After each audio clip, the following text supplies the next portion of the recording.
Yeah, okay. Hello everyone. Good morning. Assalamualaikum warahmatullahi wabarakatuh. Yeah, I'm here. I'm going to read a journal entitled Ecofeminism and Cultural Value System in Traditional Paddy Farming, a folklore from West Borneo. This journal was written by Ms.Dewanti, Monica Widyastuti, who is my friend. Hi, Monica. Thank you for allowing me to read this journal, and Wadawarti. And I really hope that my students from TOEFL G class in the second batch of 2025 Pengayaan Bahasa in UNS also enjoyed this live streaming. So, in our class, we have agreed that we are going to read a journal in a week, and I'm going to do it too, because as the teacher of the class, I'm also a learner. So, let's learn together. Okay, let me reread the title, yeah? Ecofeminism and Cultural Value System in Traditional Paddy Farming, a folklore from West Borneo. Okay, they are my friends. They are lecturers in English language education of Universitas Katolik Santo Agustinus Hippo, Landak, Indonesia. Yeah, and I suppose Miss Wedowerti is a lecturer in English literature, Universitas Sanata Dharma, Yogyakarta. Okay, let's begin by reading the abstract. Ne Balungku represents the inherited living value of traditional paddy farming lived by Dayak Kanayatan. Concerning the ecofeminism ideology, this study aims to reveal the existence of women and nature in traditional paddy farming in Ne Balungkur folklore in relation to the cultural value system. Enriching the ecofeminism perspective in this study, the community prominent figure of the Dayak Kanayatan community was interviewed to give triangular validity to the data interpretation, exhibiting comprehensive ecofeminism analysis to show the representation of women empowerment through Dayak Kanayatan, Kanayatan's code of conduct in planting to harvest paddy is the main contribution of this study. Ne Balungkur demonstrates how women of Dayak Kanayatan tribe are respected for their roles in traditional paddy farming and cultivation. This woman's role in Ne Balungkur folklore challenges the customary male supremacy in Indonesian agriculture. This study is also able to identify the pattern of the cultural value system. The pattern of the domain taxonomy, componential and cultural theme analysis shows that the current religious system, which blends ritual, customs, and religion into a single thought, has always been entwined with culture and education. Numerous opportunities for incorporating local folklore, especially from West Borneo, into official educational contexts are suggested by this study. Keywords: ecofeminism, cultural value system, petty folklore, Nebalungkur.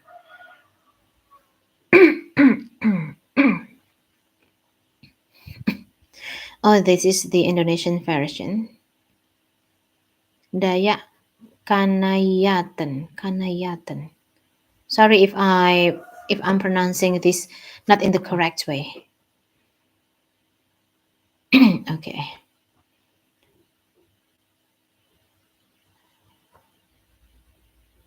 Let's go to the introduction. In West Borneo, oral folklore tradition is a unique occurrence. Nebalungkur oral story is a very popular folklore in the Dayak Kanayatan community in West Borneo, Indonesia. It represents the ecofeminism point of view in Dayak Kanayatan culture. The idea of ecofeminism holds that patriarchy is in charge of the environment and that women are oppressed and seen as objects. Ecofeminism is a philosophical and social movement that link environmental issues and female empowerment. According to feminism, women and nature are culturally related. Ecofeminism is a combination of environmentalism and feminism.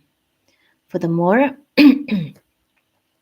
turning to eco-criticism is critiques that the early forms of ecofeminism that attempted to disprove the idea that women and the environment were intertwined, citing the negative stereotypes of nurturer and caregiver associated with the former. Additionally, ecofeminists aim to highlight the similarities between women and nature, emphasizing how both were oppressed and vulnerable to male exploitation, appropriation, and domination. An example of this can be found in India, where females have traditionally been viewed as less valuable than boys. Sri Paliwal launched this historic Piplantree model campaign to change gender perspectives. Piplantree's groundwater level has risen in tandem with the growth of its trees, and a significant cultural shift has boosted women's position there. The concept of women's empowerment and role is consistent with ecofeminism and eco-criticism. This is the core value to explore in this present study by investigating Nibalungkur folklore. In this study, Nibalungkur folklore meets the requirement of connecting women and the environment. The first connection is the representation of women's participation of the main character, namely Nibalungkur or Balungkur grandma. The second connection is the representation of the cultural environment where Nebalungkur folklore is all about the steps of paddy farming in Dayak Kanayatan tradition. The community of Dayak Kanayatan considers paddy farming to be a serious set of planting and cultivating series. This is a typical ideology in Indonesia since the life of agriculture plays an important role. Moreover, due to its significance in sustaining human life, rice has come to hold a special place in the cultures of the majority of rice growing nations.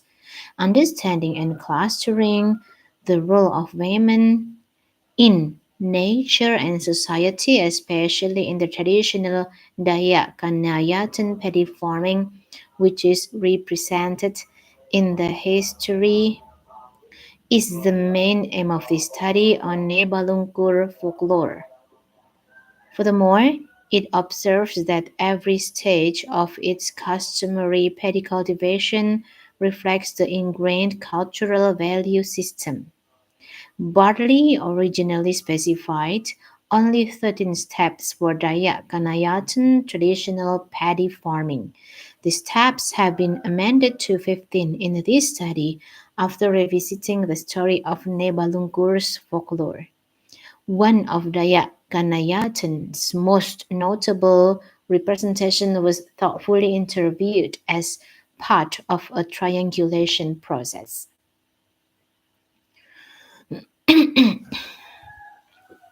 Literature review. Folklore is a literary work of culture. Folklore, or traditional and popular culture, is the totality of tradition based creations of a cultural community, expressed by a group of individuals and recognized as reflecting the expectations of a community insofar as they reflect its cultural and social identity. Its standards and values are transmitted orally, by imitation, or by other means. The term folklore can refer to a variety of orally transmitted tradition, including material culture. Nevertheless, it is most frequently used to refer to verbal forms like stories, songs, and proverbs with a focus on the gathering and study of the text. The existence of folklore in the community is still traceable until the present time.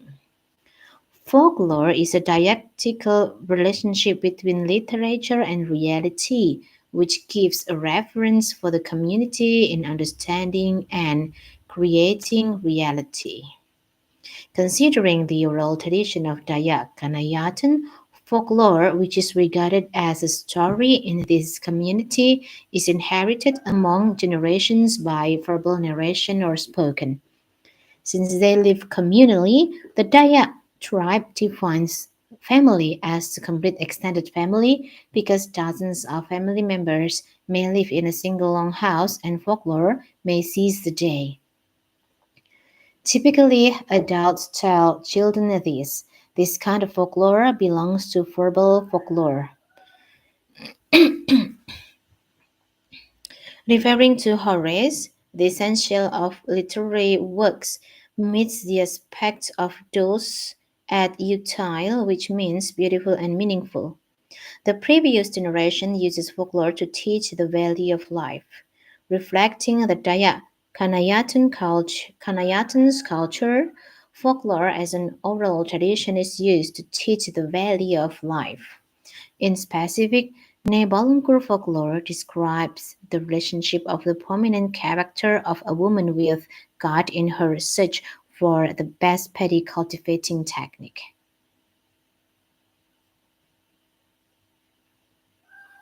The ideal, the sorry,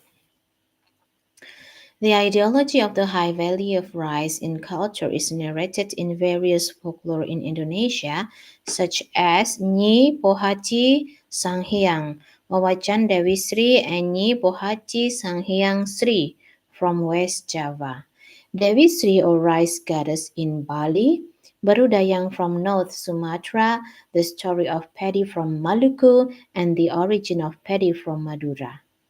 The feminine deities of rice are also a feature of social life and culture in some other nations beside Indonesia. Amaterasu is portrayed as a female deity in the Kojiki, a Japanese historical book, and the sun goddess is also frequently associated with rice. The Kuan Cow, a supernatural entity that resides in the rice plant and is also in charge of regulating its development and yield, is said to exist in the Vietnamese Thai culture. Then, the pan-Indian rice deities Annapurna and Lakshmi are frequently worshipped with elaborate rituals and feasts. In Thailand, it is said that rice has a soul of its own, which is represent, which is represented by my Phosop, the goddess and mother of rice, which makes Thai farmers bless their rice at each stage of its growth. The lifestyle of the Khmer people demonstrates their regard and honor for rice seeds, and rice grains. They prefer to pray me as mother god and refer to rice and rice seeds as pramei. She is believed to protect and bless the rice crop. This study addresses the value of women's empowerment and nature. The woman representation in everyday life of traditional paddy farming in the Dayak Kanayatan community is culturally explored. comparing the previous studies on oral stories discussing women related to and how people come to believe it. Sorry, I make a mistake. Comparing to the previous studies on oral stories discussing women related to Paddy.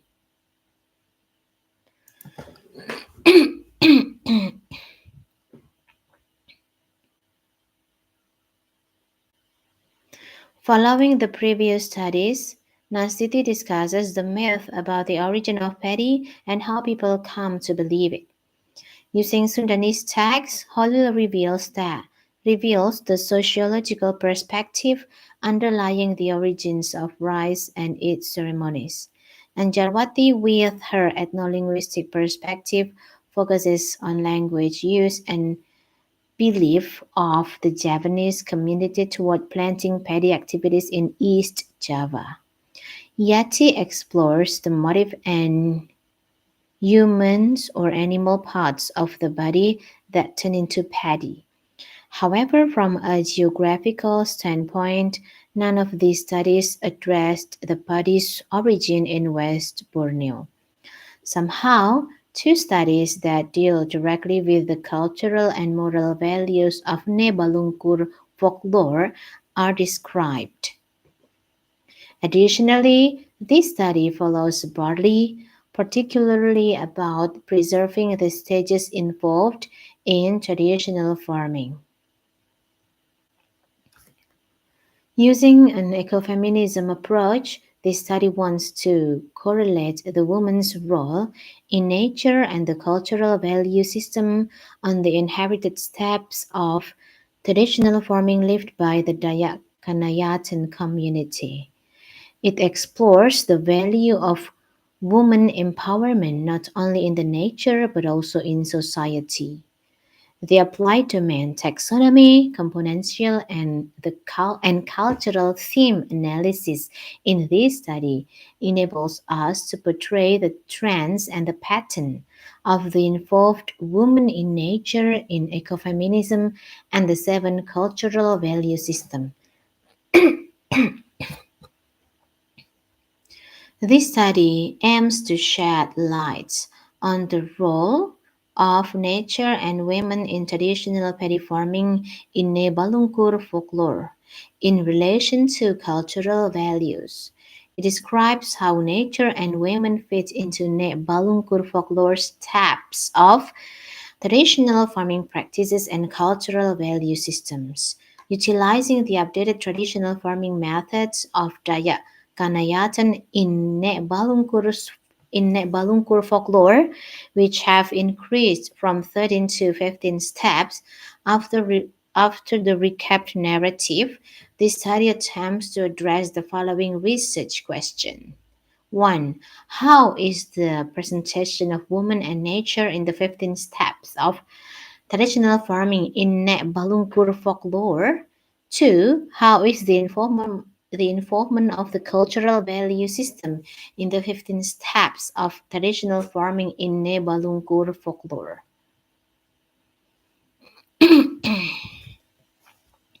Kuncharaningrat emphasizes that the cultural value system is a framework of abstract ideas that guide members of a society in determining what should be seen as important and valued in their day-to-day activities.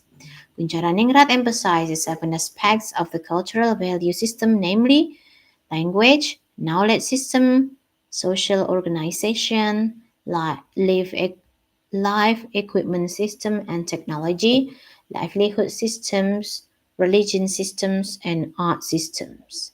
Those aspects are the main taxonomy to reveal the traditional paddy farming in Nek Balungkur folklore.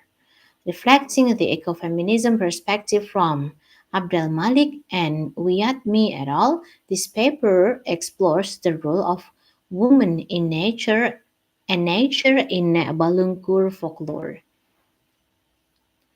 The seven cultural value systems are in line with ecofeminism theory, since ecofeminism refers to historical, conceptual, and experiential ways in which sex and gender connect with nature, matter, life, and embodiment. Adapting Bradley's modified domain taxonomy componential and cultural theme analysis model from Santosa, the study explores the domain of stages of Paddy traditional farming and ecofeminism on the taxonomy of culture system. Interviewing an informant from the community prominent figure of the Dayak Kanayatan community in this study gives a significant update to barley on the stages of traditional paddy farming in Ne Balungkur folklore. Barley mentioned 13 stages, while this study classified 15 stages. Those stages are 1. Ngawah or marking the land, 2. Nabas or clearing the bushes, 3. Nabang or cutting down the tree, 4.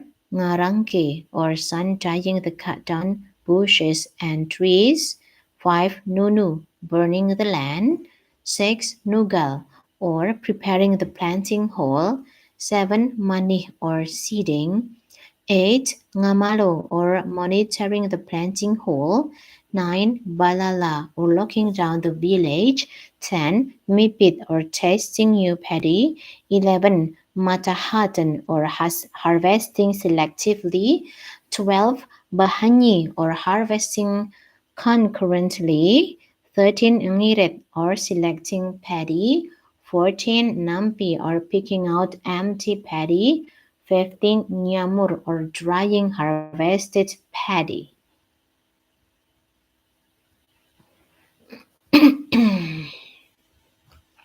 Method. Type of research. This research employed a qualitative methodology because the phenomenal paradigm emphasizes the complexity of the world. After all, it is highly regarded and ingrained in the socialization of its practitioners and followers. The study aims to understand the phenomenon of women's role in ecofeminism and cultural value system in West Bornean folklore by using Dayak Kanayatan social perspective on traditional paddy agriculture to life framework in Nek Balungkur story. Nek Balungkur folklore describes the customs of traditional West Borneo cultivation of rice. B. Research subjects. Two informants for research participated in this study. The first informant was a scholar from the local academic community who had published before about Nek Balungkur folklore. The second informant featured a local artist from Dayak Kanayat.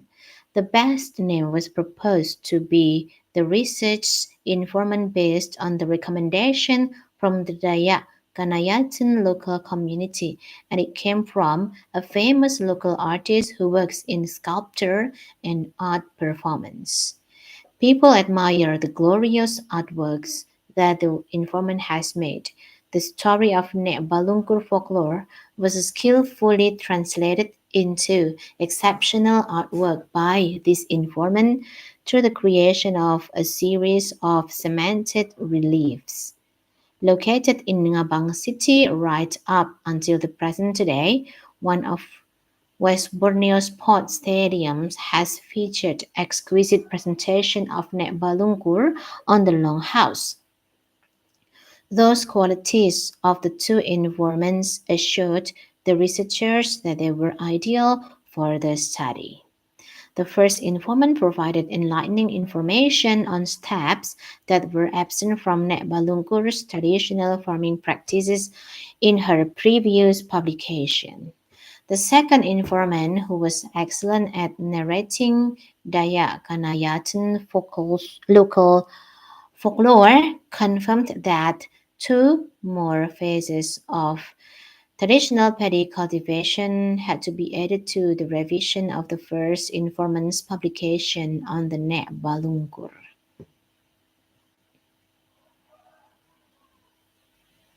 Research procedure. The main data of this research was an article of publication from the first informant. A face-to-face interview was conducted to gain insight into the procedures involved in traditional paddy cultivating on the Nek Balungkur narrative. Realizing that some steps might be missing, an in-depth interview with a notable Dayak Kanayatan community member as the second informant was carried out as a triangulation procedure. Re-examining the tale of Nek Balungkur led to the creation of improved steps for Dayak Kanayatan's traditional paddy farming. The established steps were gathered, documented, and transcribed. The two facets of ecofeminism and the seven facets of the cultural value system were connected to those newly revised phases. Adapting domain taxonomy, componential and cultural theme analysis, and model analysis.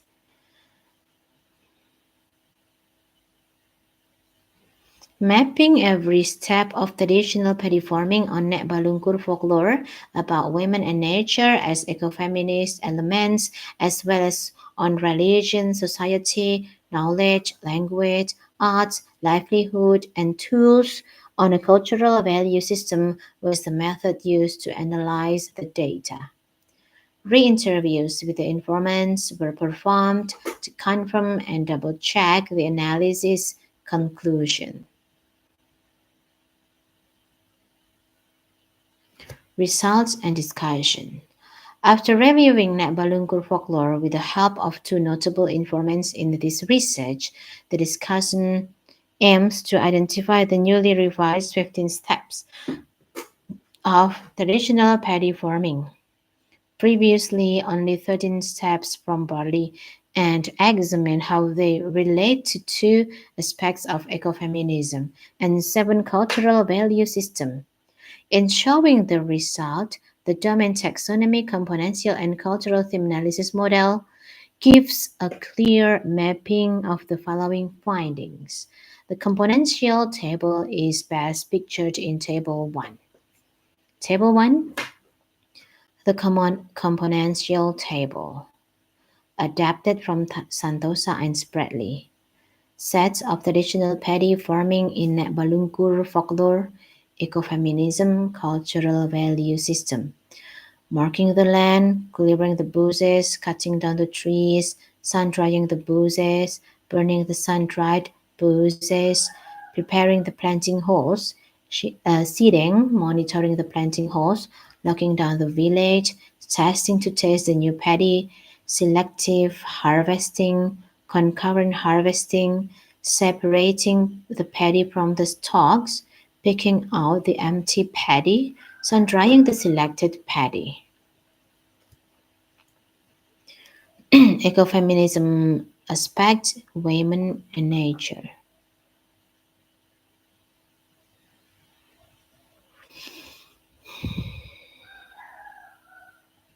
Cultural value system, R for religious, S for society, K for knowledge, L for language, R for arts, L for livelihood, T for tools.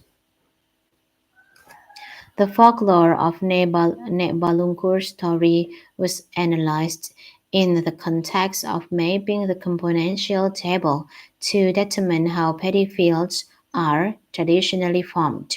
The second informant offered the narrative of Balungkur to be discussed in this part. The narrative in this discussion is presented utilizing a procedural theme, starting with the initial stage of preparing the paddy field and concluding with the last stage of harvesting. The componential table is comprehensively explained in the following description. First, marking the land or ngawa. Marking the land involves the role of women and nature in society and knowledge. When Balungkur wanted to mark the field on the spotted land, she and her community went together. She led the community to choose the best land to be their paddy field. She played as the figure leader in this initial stage of farming paddy. The farming season was coming, and Nek Balungkur and her family were getting ready to open their farm in the hilly area. Before opening the land, she determined the land that was considered suitable for cultivation. Nek Balungkur used her knowledge by noticing the signs of nature or the stars. She counted on her astrological knowledge. She read the stars to look for the sign and as the determiner of the right day to mark the land.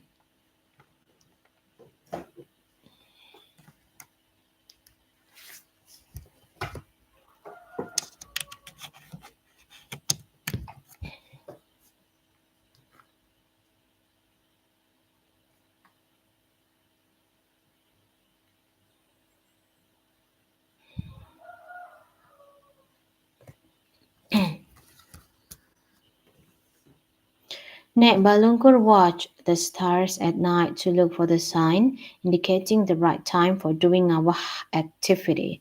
The stars in the sky at night served as a benchmark to estimate the perfect time. 2. Clearing the bushes or nabas. Clearing the bushes elaborates on the role of women and nature in society and tools. Nebalungkur asked her family and the society to clear the land from the bush and other vegetation. They brought their whetstone, machete, mandau, and sickle with them. They worked together to prepare the land. On the next morning they went to their land. They brought an ox, mashad, mandar, sickle, whetstone, katoro or pandan leaf woven cap, and tarina or rotten woven basket with them. They worked together to mow the grass and prune the bush. Tree cutting down the trees or nabang. Cutting down the trees engages the role of women and nature in society and tools.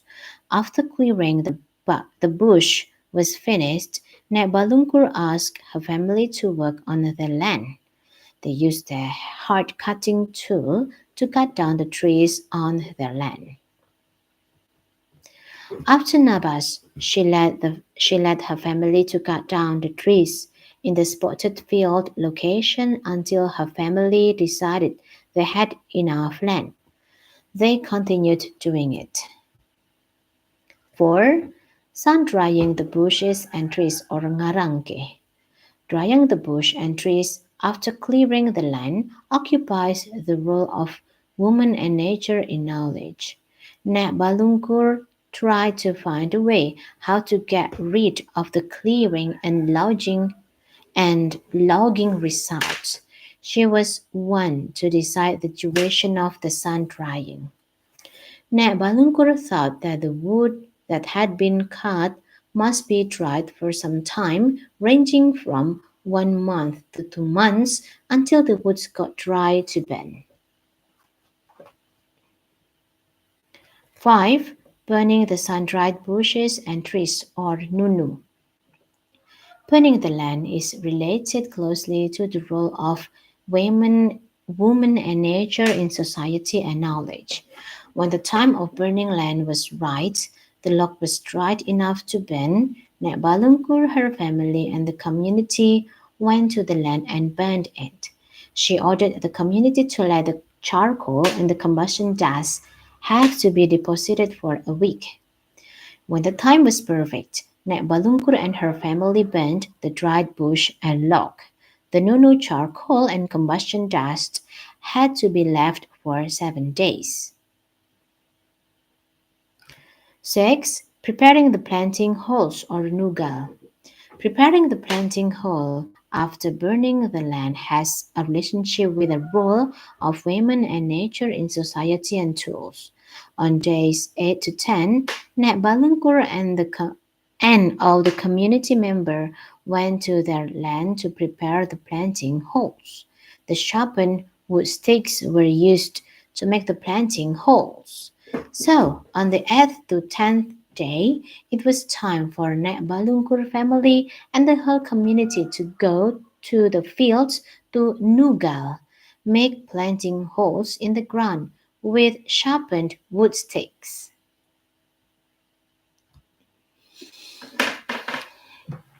7. Seeding or money.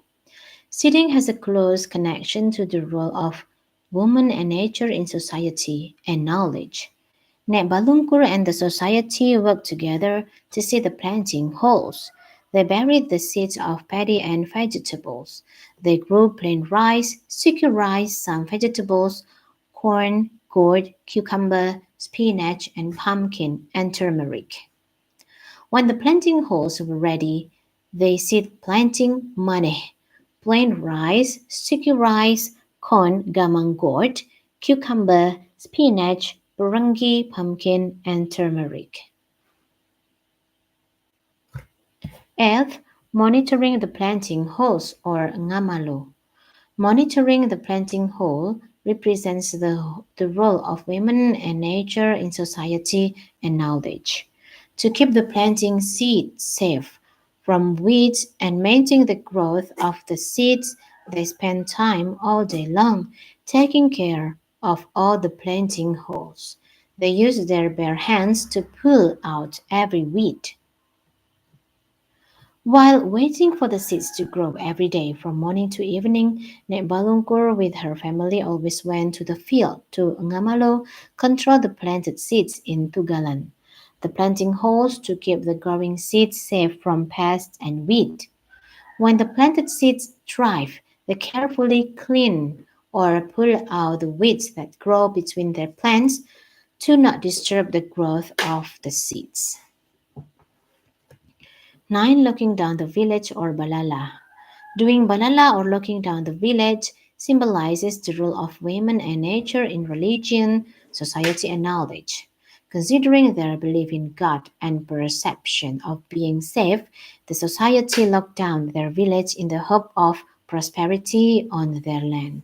They believed that Jubata God would protect them if they respected nature and kept their manner. They knew that it was a good tradition to live for. The community performed rituals to maintain good manners. The whole community kept staying inside the long house. They did not get around, they did not speak carelessly, and they didn't kill any animals.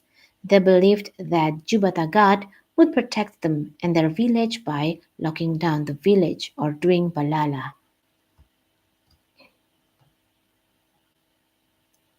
10. Testing to test the new paddy or mibit. Testing the new paddy coincided with the role of women and nature in knowledge. After harvesting the vegetables, Balungkur checked the yellow rye paddy on the field. She took 2 stalks of paddy. The first was the plain rice and the second was the sticky rice. She tasted the grains to check whether they were ready to be harvested or not. When the paddy turned yellow, the harvest season was close. The corn and vegetables were harvested first. She grabbed 2 stalks of paddy, one of normal rice and the other of sticky rice. She tasted the grains to see whether or not they were ripe for harvest. 11. Selective harvesting or matahat. The stage of initial harvesting encompasses the role of women and nature in society, knowledge, and tools. Balunkur persuaded neighbors for the selective harvesting together. The purpose was to get the best grains for seeding and have the fresh new rice. The yellowest paddy was picked by the woman using a rice cutter katam. Balunkur encouraged neighbors to participate in the first round of harvesting. The goals were to have brand new rice and have the greatest grain for sowing. The yellow paddy with the most color was rice chopped by the woman using katam rice cutter. 12. Concurrent harvesting or bahani. This prime harvesting performs almost similar roles of women and nature, of women and nature in society, knowledge and tools, as in selective harvesting.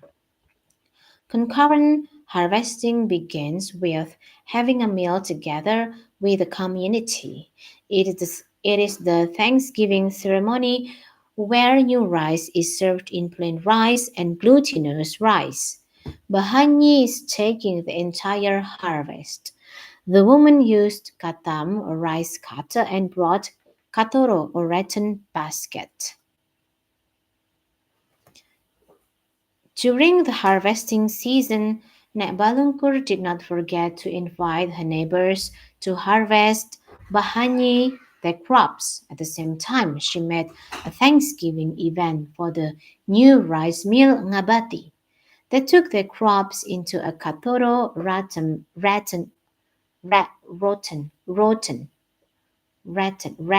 basket.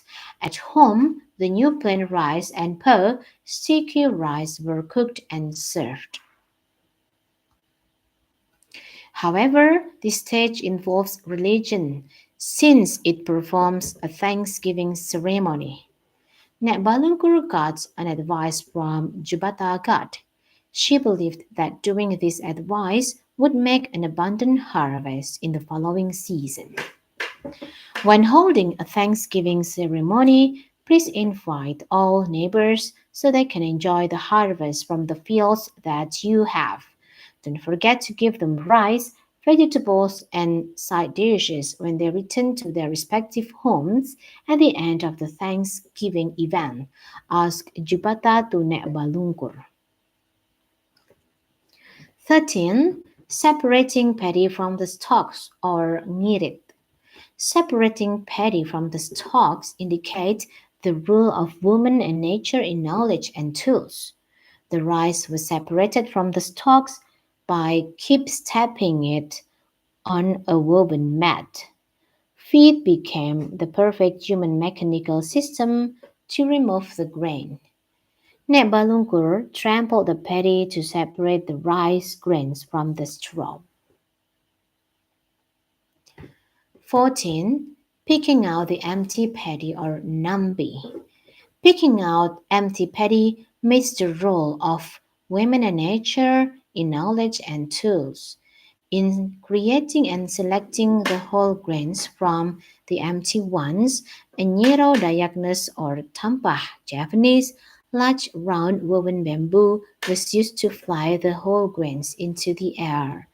They made a narrow, large, round, woven bamboo to remove the empty paddy by flying them into the air. 15. Sun drying the selected paddy or nyamur. Sun drying the paddy copes with the role of woman and nature in knowledge and tools. The clean grains were sun dried from 9 to noon. This is believed as the best time to get the full sun before raining because in West Borneo the weather is almost unpredictable.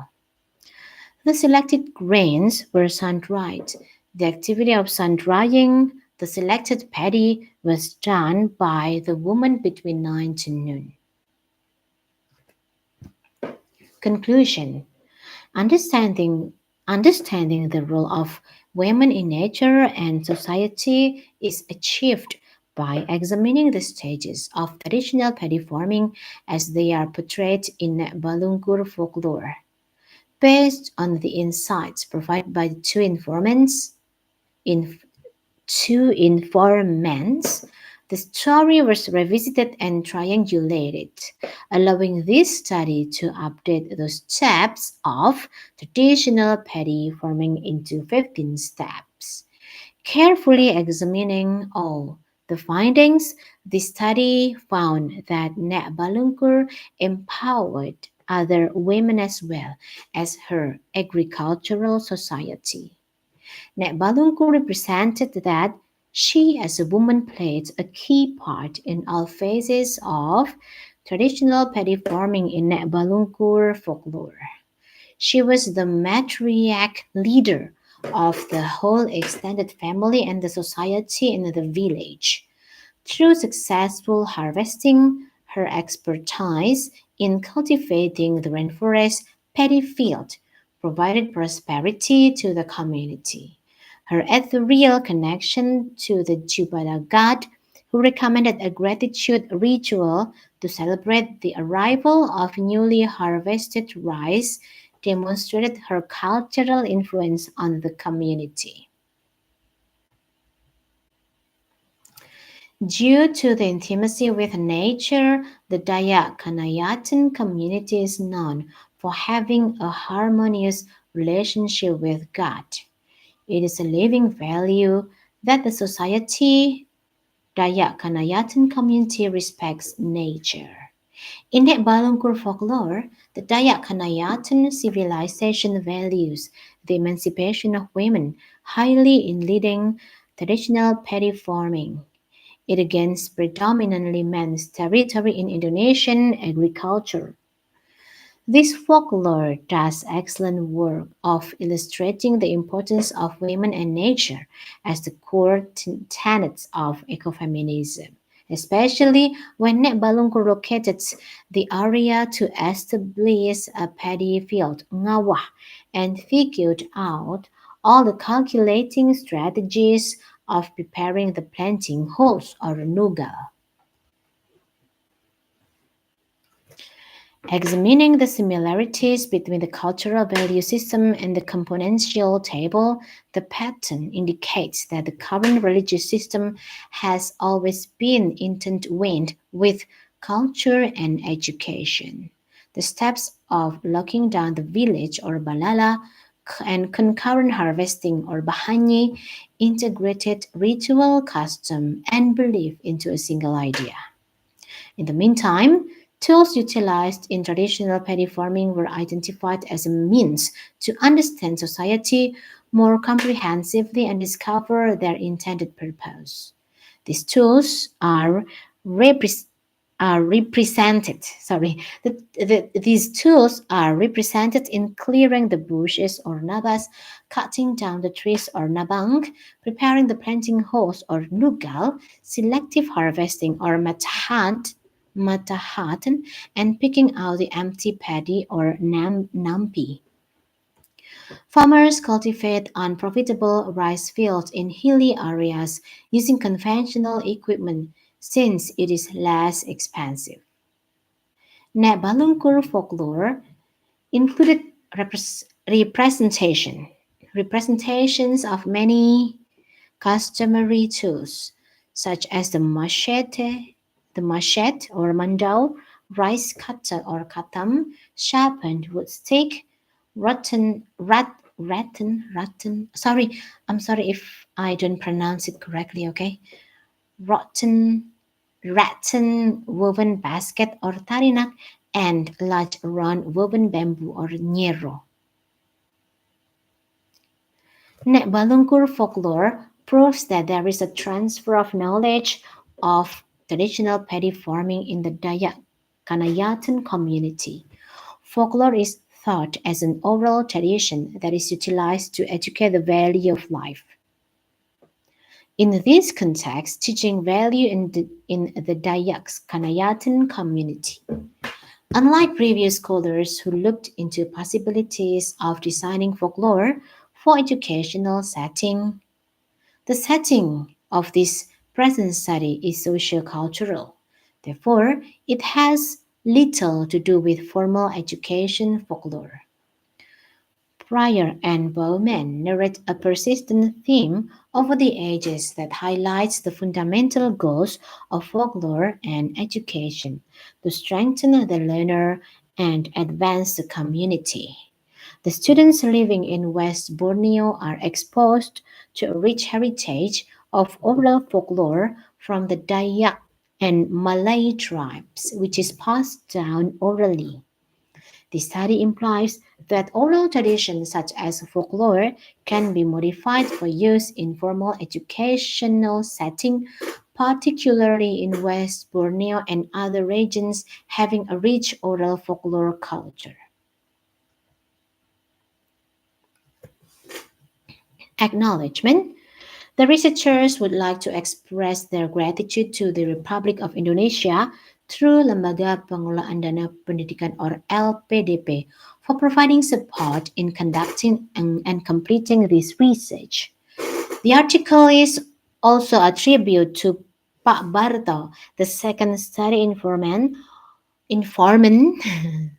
whose informant maybe, whose works of Dayak Kanayatan's art are as timeless as his eternal life.